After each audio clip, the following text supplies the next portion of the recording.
तो बच्चों कल हमने आव्यूह का चैप्टर स्टार्ट किया था, जिसके अंतर्गत हमने आपको ये बता दिया था आव्यूह किसे कहते हैं। उसके बाद हमने आव्यूह की क्रम बताया था आपको। उसके बाद साथ हमने आपको आव्यूह का बिंदु आव्यूह का निरूपण बताया था। उसके पश्चात हम जो है आव्यूह के प्रकार आपको बता रहे थे कि आव्यूह कितने प्रकार के होते हैं, जिसके अंतर्गत हमने आपको 3 प्रकार के आव्यूह बता दिए थे: पंक्ति आव्यूह, स्तंभ आव्यूह और शून्य आव्यूह। ठीक है, अब बेटा हम आगे की ओर चलते हैं। अब चौथा आव्यूह है आपका वर्ग आव्यूह। चौथा आव्यूह कौन सा है आपका? वर्ग आव्यूह। नंबर 4 है वर्ग आव्यूह। वर्ग आव्यूह जिसे बोलते हैं बेटा square matrix, SQUARE square matrix. वर्ग आव्यूह। वर्ग आव्यूह किसे कहते हैं बेटा, ये बता रहे हैं हम आपको। तो ऐसा आव्यूह जिसमें पंक्ति तथा स्तंभों की संख्या समान होती है, वर्ग आव्यूह कहलाता है। ठीक है, तो ऐसा आव्यूह जिसमें पंक्तियों तथा स्तंभों की संख्या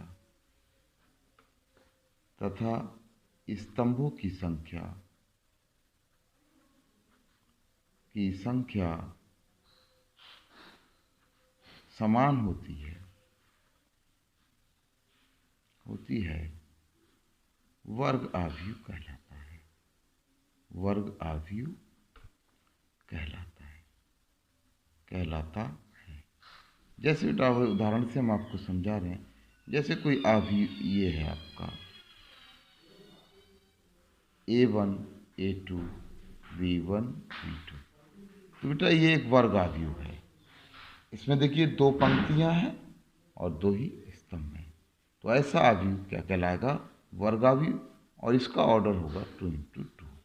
इसी प्रकार हम अगर आपको और एक लेके दिखाते हैं एग्जाम्पल, ये है जैसे मान लीजिए A1 A2 A3 V1 V2 V3 C1 C2 C3 ये हैगा। तो बेटा ये भी एक वर्ग आव्यूह।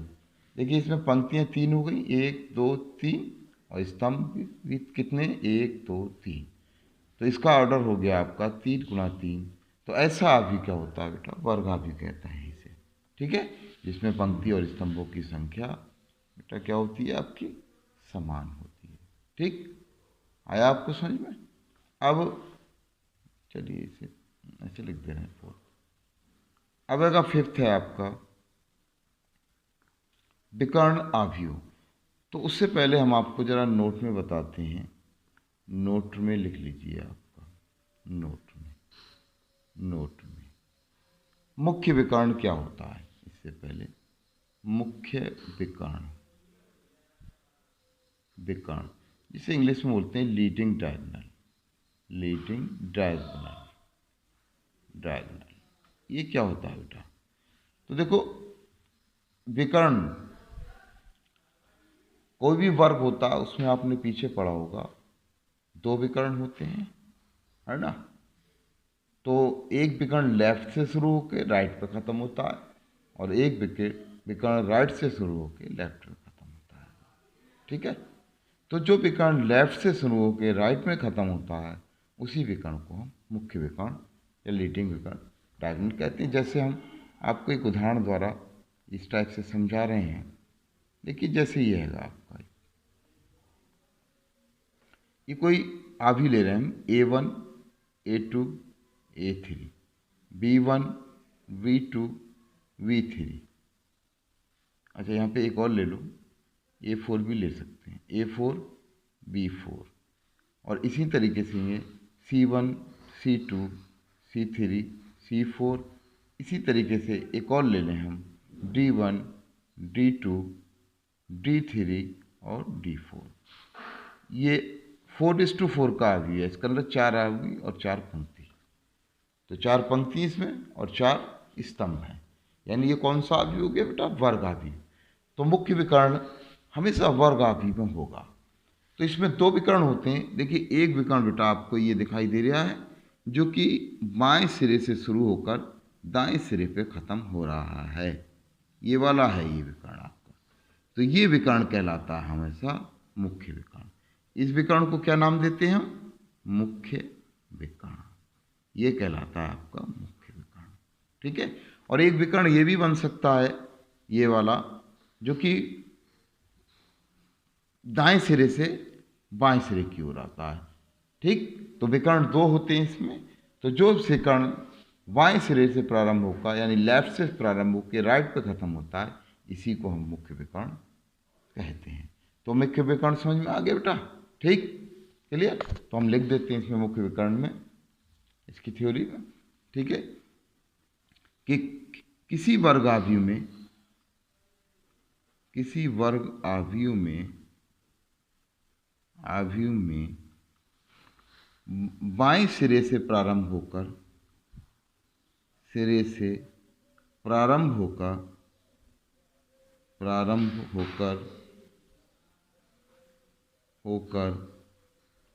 दाएं सिरे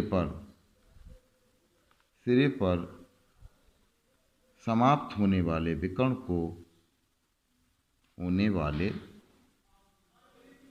को मुख्य विकर्ण कहते हैं। मुख्य विकर्ण कहते हैं, जैसा कि चित्र में है। और बेटा इसके अंतर्गत जो अवयव आते हैं मुख्य विकर्ण के अवयव कहलाते हैं। तथा इसके अंतर्गत आने वाले अवयव मुख्य विकर्ण के अवयव कहलाते हैं। मुख्य विकर्ण के क्या कहलाते हैं बेटा? अवयव कहलाते मुख्य विकर्ण के अवयव कहलाते हैं। ठीक है। चित्र में A1, V2, C3 तथा D4 मुख्य विकर्ण के क्या है बेटा? अवयव है। ठीक है। तो आपसे ये मुख्य विकर्ण समझ में आया कि मुख्य विकर्ण किसे कहते हैं। अब इसके आगे हम चलते हैं। पांचवी वर्ग आव्यूहता, अब ये कहलाता है पांचवी क्या है? विकर्ण आव्यूह। विकर्ण आव्यूह क्या होती है बेटा? इसे बोलते हैं डायगोनल मैट्रिक्स।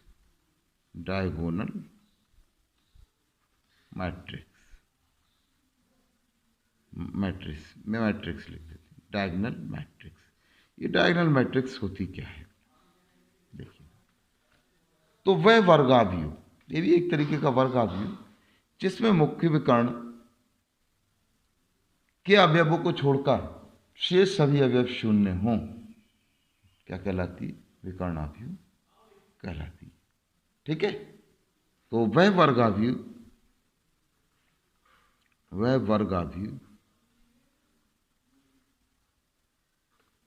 जिसमें मुख्य विकर्ण के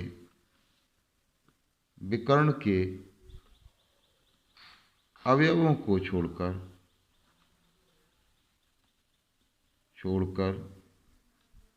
शेष सभी अवयव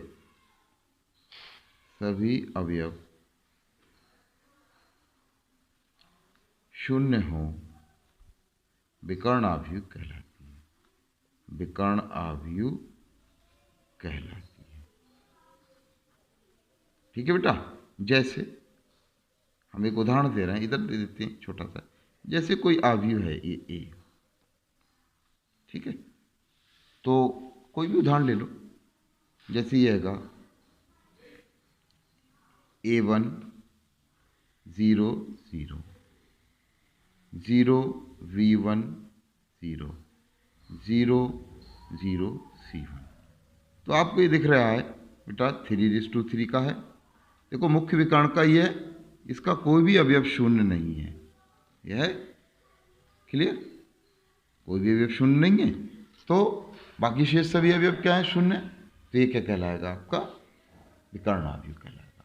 देखिए एक उदाहरण हम और लेके बताते हैं आपको, ठीक है? एक उदाहरण और देखिए, जैसे कोई हम एक उदाहरण और ले लें। ये अवयव बी है, अंकों के रूप में हम एक उदाहरण लेके दिखा के दे सकते हैं। जैसे 2 0 0 0 0 3 0 0 0 0 4 0 0 0 0 मान लीजिए 5। तो बेटा ये अवयव कितना आएगा बेटा? 4 पंक्ति 4 रो है। तो देखिए इसमें ये मुख्य विकर्ण हो गया, इसका कोई भी अवयव आपको दिख रहा है? शून्य नहीं है। ये देख रहे हैं आप? देखो इसका कोई भी अवयव क्या आएगा बेटा? ये आपको शून्य नहीं है। बाकी शेष सभी अवयव शून्य है, ठीक? तो ऐसा अवयव क्या कहलाता है? विकर्ण अवयव कहलाता है। और ये क्या कहलाएंगे? विकर्ण अवयव के अवयव कहलाएंगे। जैसे इस विकर्ण अवयव में अवयव कौन कौन से? 2 3 4 और 5, ठीक? इस विकर्ण के अवयव होंगे। अब छठा अवयव आता है बेटा, ये 5वां था। छठा अवयव हम लेके चलते हैं अदिश अवयव। अदिश अवयव, अदिश अवयव। अदिश क्या होता है बेटा? Scalar matrix, SCALAR, scalar matrix. अब स्केलर मैट्रिक्स क्या होती है बेटा? ये भी एक तरीके की वर्गावयव होती है, लेकिन इसमें थोड़ा सा अंतर होता है। जैसे ऊपर वाले में क्या थे? मुख्य विकर्ण के सभी अवयव यहाँ डिफरेंट थे, यहाँ पे मुख्य विकर्ण के सभी अवयव समान होंगे। तो अदिश अवयव क्या होती है? वह वर्गावयव जिसमें मुख्य विकर्ण के सभी अवयव समान हों, ठीक है? सभी अवयव क्या हों? समान हों, तथा शेष अवयव शून्य हो। तो क्या कहलाता? अदिश अवयव कहलाता है, ठीक? तो वह विकर्ण अवयव, विकर्ण अवयव, इसकी विकर्ण अवयव भी कह सकते हैं। वह विकर्ण अवयव जिसमें मुख्य विकर्ण के सभी अवयव विकर्ण के सभी अवयव समान हो, क्या है? अदिश अवयव कहलाती है। अदिश अवयव कहलाती है। जैसे बेटा ये हम एक एग्जाम्पल लेते हैं, आपको पहली एग्जाम्पल ये लेके दिखाते हैं आपको। जैसे ये है A 0 0 0 A 0 0 0 A। तो बेटा देखो मुख्य विकर्ण अवयव है ये एक तरीके का, लेकिन विकर्ण अवयव के हम सभी अवयव देखते हैं समान है, बाकी शेष अवयव शून्य है। तो इसको हम क्या कहेंगे? अदिश अवयव कहते हैं। अर्थात इससे ये निष्कर्ष भी निकलता है कि एक अदिश अवयव जो होती है वो एक विकर्ण अवयव होगी, लेकिन विकर्ण अवयव जरूरी नहीं है कि वो एक अदिश अवयव हो। ऐसी एक और उदाहरण लेके बताते हैं हम आपको। जैसे ये भी है आपका 1 0 0 0 1 0 0 0 1। तो देखो आप इसमें देख रहे हैं हमें इसके मुख्य विकर्ण का ये भी 3:3 किए, ये भी 3:3 किए। तो मुख्य विकर्ण का प्रत्येक अवयव इसमें समान है, शेष अवयव शून्य है। तो ऐसा अवयव क्या कहलाएगा बेटा? स्केलर अवयव कहलाता है। तो आपने ये देखा कि अदिश अवयव निश्चित रूप से जो होगी वो एक विकर्ण अवयव होगी, लेकिन विकर्ण अवयव कोई जरूरी नहीं है वो एक अदिश अवयव हो। क्लियर? ठीक। अब जो हम बताने जा रहे हैं बेटा वो सबसे इम्पोर्टेंट है, अवयव है और जिसका बहुत यूज होता है, इकाई या तत्समक अवयव। इकाई या तत्समक अवयव। तत्समक अवयव ये क्या होता है बेटा? यूनिट मैट्रिक्स बोलते हैं इसे, यूनिट या आइडेंटिटी मैट्रिक्स।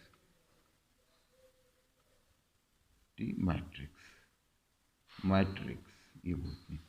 अब इकाई अवयव क्या होती है बेटा ये भी सुनिए। तो ये भी बिल्कुल अदिश अवयव की तरह है।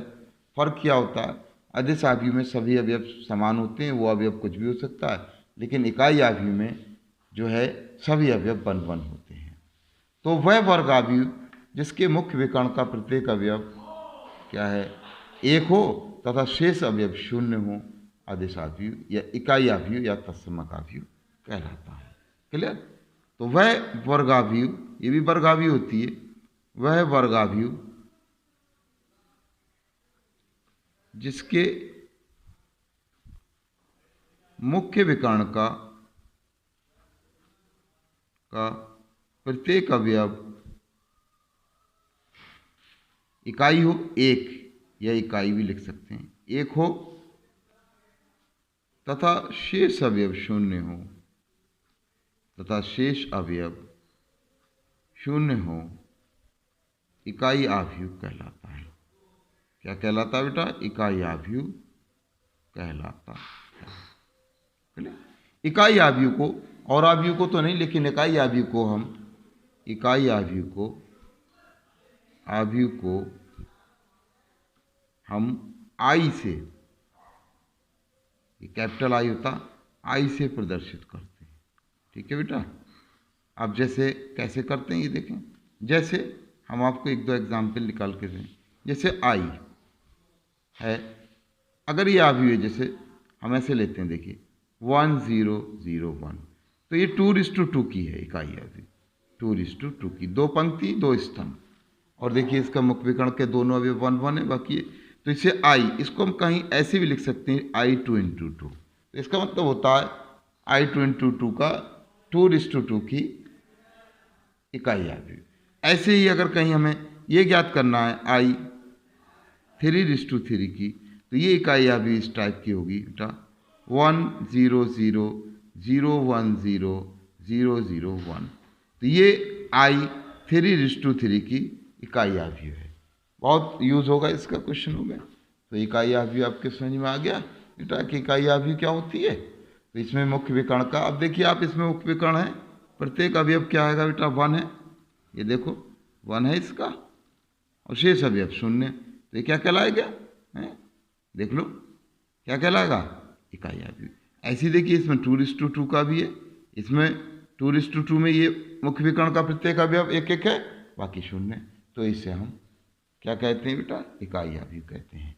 तो इसे I2:2 से भी या I2 से भी रिप्रेजेंट कर सकते हैं, इसे I2 से भी, या इसे I3 से भी रिप्रेजेंट करते हैं। इसका मतलब होता है I3:3। तो ये चीज़ आपकी समझ में आ गई। तो ये अब आपके आव्यूह के प्रकार थे, वो हमने आपको पढ़ा दिए। अब हम आते हैं आव्यूह की समानता, कि आव्यूह किस दशा में कब आपकी समान होंगी। ठीक है? तो देखिए अब हम आपको बताते हैं आव्यूह की समानता। ये आव्यूह के प्रकार निबट गए। नंबर देखते हैं कौन सा हैगा। ठीक है, डी। अब आपका आता है ई, आव्यूह की समानता। ठीक है, आव्यूहों की समानता, आव्यूहों की समानता, समानता यानी equality of matrices, equality, EQUALITY, equality of matrices या मैट्रिक्स, MATRICES, मैट्रिसेस। तो आव्यूह की समानता क्या होती है बेटा? तो हम आपको बताते हैं इसमें कि कोई भी दो आव्यूह कब समान होंगे। तो उसके लिए कंडीशंस हैं बेटा दो, कि अगर ये दोनों कंडीशन सेटिस्फाई कर रहे हैं तभी वो आव्यूह समान होंगे।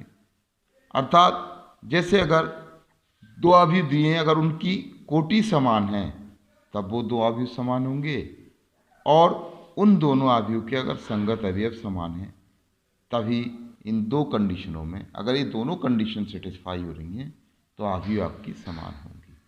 ठीक है, तो ऐसे यह हैगा आव्यूह की समानता। दो आव्यूह, अगर आपको दो आव्यूह, एक आव्यूह ए ये दे हुआ है, ए है कोई, इसमें AIJ कोई आव्यूह जो है, इसमें ए एलिमेंट है, एवं बी है, बी बराबर क्या है जैसे BIJ। ठीक है, समान कहलाते हैं या समान होंगे किस दशा में होंगे? यदि, तो इसमें अगर दो कंडीशन फॉलो कर रही हैं तब ये समान होंगे, वरना नहीं होंगे समान। तो पहली कंडीशन क्या है? ए और बी दोनों तुल्य हों, ए और बी दोनों तुल्य हों, ठीक है, अर्थात समान कोटि के, अर्थात समान कोटि के, समान कोटि के। पहली कंडीशन तो ये है। दूसरी कंडीशन ये है कि ए का प्रत्येक अवयव बी के संगत अवयव के समान हो, कि ए का प्रत्येक अवयव बी के संगत अवयव के समान, ठीक है। तो अगर ये दोनों कंडीशन लागू हो रही हैं तभी वो आव्यूह समान होगी, अन्यथा वो आव्यूह समान नहीं होगी। जैसे हम एक उदाहरण के द्वारा आपको समझा रहे हैं। जैसे अगर आव्यूह ए ये है, मान लीजिए आपके पास A1 A2 A3 A4 A5 A6 A7 A8 और A9, ठीक है। ए है बेटा, किसका है? 3:3 का है। और एक दूसरा आव्यूह भी ये है, ये भी 3:3 का ले रहे हैं। V1 V2 V3 V4 V5 V6 V7 V8 और V9, ये भी 3:3 का। अगर हमसे ये कहता है कि ये दोनों आव्यूह समान हैं, तो हम इसमें, तो इसका मतलब क्या होगा कि उन दोनों का क्रम समान होना चाहिए। देखिए क्रम समान है, 3 गुणा 3 का, यहाँ भी 3 गुणा 3 का। और जो उनके संगत अवयव हैं ये दोनों आपस में बराबर होना चाहिए, अर्थात A1 बराबर B1, A2 बराबर B2, A3 बराबर B3, A4 बराबर B4, A5 बराबर B5, A6 बराबर B6, A7 बराबर B7, A8 बराबर B8 और A9 बराबर B9। क्लियर? अर्थात तो अब यदि लिखवा दे रहे हैं, यदि आव्यूह A तथा V, आव्यूह A तथा आव्यूह B समान है, तब तो किस दशा में समान होंगी बेटा? पहले हमने आव्यूह क्रम देख लिया, ये बराबर हैं, तब ये A1 बराबर किसके होगा? A2 B1 होगा बेटा, B1 A1 बराबर पहला अवयव इसके बराबर होगा, A1 बराबर, इधर लिख देते हैं काट के, A1 बराबर किसके होगा? B1 होगा। A2 बराबर किसके होगा? B2 होगा। A3 बराबर किसके होगा? B3 होगा। A4 बराबर किसके होगा? B4 होगा। A5 बराबर किसके होगा? B5 होगा। A6 बराबर किसके होगा? B6 होगा, ठीक है। A7 बराबर कितने होगा? B7। A8 बराबर B8 होगा। A9 बराबर B9 होगा, ठीक है बेटा। तो ये जो होगा इसकी प्रॉपर्टीज़ हैं कि अगर आव्यूह बराबर हैं तो ये कंडीशन आपकी फॉलो करेंगे। तो बेटा समझ में आया? तो आव्यूह की समानता आपके समझ में आई कैसे, कि आव्यूह किस दशा में समान होंगी, ठीक। तो अब बेटा ये आव्यूह की जो 3.1 एक्सरसाइज थी उसकी थ्योरी आपकी ख़त्म हो गई, ठीक। अब हम प्रश्नावली 3.1 स्टार्ट करते हैं। देखिए प्रश्नावली 3.1, देखिए इसमें कुछ सवाल स्टार्ट करते हैं। देखिए जैसे पहला ही सवाल है, ठीक है। पहला सवाल ये है आपका, उतारे देते हैं हम सवाल क्योंकि हो सकता है आप पे ना हो। आव्यूह आपको दिया हुआ ए, ये दिया है आव्यूह ए, ये आव्यूह ए दिया हुआ है। क्वेश्चन हम उतार देते हैं बेटा। 2 5 19 - 7 35, ठीक है, -2 5/2 और 12, और ये हैगा अगला √3 1 -5 और 17। ये आव्यूह आपका दिया हुआ है, के लिए ज्ञात कीजिए। ये इसमें 3 पार्ट हैं बेटा। पहला पार्ट है आव्यूह की कोटि, तो पहला सवाल था, तो इसमें पहला पार्ट है आव्यूह की कोटि। आव्यूह की कोटि आपको बतानी है, ठीक है। दूसरा पार्ट है इसी में आपका अवयवों की संख्या, अवयवों की संख्या। और तीसरा पार्ट है अवयव दिए हुए हैं आपको तीसरा। चलो नेक्स्ट पेज पे कर देते हैं। तीसरा है आपका, तीसरा पार्ट है इसमें अवयव A13, A21, A33, A24 और A23 के मान पूछे। इसमें मान क्या होंगे? तो देखिए अब हम आंसर लिखते हैं बेटा। ये तो पहला था आव्यूह की कोटि। तो आव्यूह की कोटि क्या होगी? इसमें देखिए आव्यूह की कोटि। तो देखिए बेटा इसमें हम देखते हैं कि 3 पंक्ति हैं और 4 स्तंभ हैं। नहीं सॉरी, हाँ 3 पंक्ति 4 स्तंभ हैं, तो इसकी कोटि होगी 3 गुणा 4। पहले पंक्ति लिखी जाती है पंक्तियों की संख्या, दूसरी कोटियों की संख्या होती है। तो पहला आंसर क्या हो गया? ये आ गया। ठीक, 3 पंक्ति 4 स्तंभ है। दूसरा क्वेश्चन ये था आपका अवयवों की संख्या। तो अवयवों की संख्या कितनी होगी बेटा? अवयवों की संख्या, तो अवयवों की संख्या भी जो कोटि होती है ना उसका मल्टीपल ही अवयवों की संख्या। वैसे आप काउंट करके भी कर सकते हो। 4 अवयव पहली पंक्ति में, 4 अवयव दूसरी में, 4 अवयव तीसरी में, तो टोटल कितने हो गए? 4 + 4 + 12, 4 + 4 + 4 यानी कि 12। या इसे ऐसे भी लिख सकते हो 3 × 4 = 12। तो अवयवों की संख्या आपकी कितनी आ गई? 12। अब आपका तीसरा है, तीसरे में थे इन अवयवों के मान। जैसे A13, A13 का मतलब क्या होता है कि पहली पंक्ति के तीसरे अवयव का मान। तो पहली पंक्ति में तीसरा अवयव आपको दिख रहा है, इसका मान कितना? 19। ठीक है, तो ये हो गया आपका A13। ऐसी अगला है A21। A21 का मतलब दूसरी पंक्ति का पहला अवयव। इसका मान देखो आपको कितना दिख रहा है? 35 है। ठीक है, ऐसी A33। A33 का मतलब तीसरी अवयव का जो है वो तीसरी अवयव, तीसरी A33 का मतलब है तीसरी पंक्ति में, ठीक, तीसरे स्तंभ का अवयव का मान। तो तीसरी पंक्ति में तीसरे स्तंभ के अवयव का मान कितना? 17 है। ऐसी अगला है A24। इसका मतलब क्या है? दूसरी पंक्ति में चौथे स्तंभ के अवयव का मान। तो ये कितना हो गया? 12। उसके बाद आपका अगला है A23। इसका मतलब क्या है कि दूसरी पंक्ति में तीसरे स्तंभ के अवयव का मान। तो दूसरी पंक्ति में तीसरे स्तंभ का मान कितना आएगा? 5/2। तो ये बेटा इस टाइप से हमने सवाल कर दिए। ये पहला क्वेश्चन हमने आपको हल कर दिया। ठीक है, हमारे ख्याल से आपके समझ में आ गया होगा।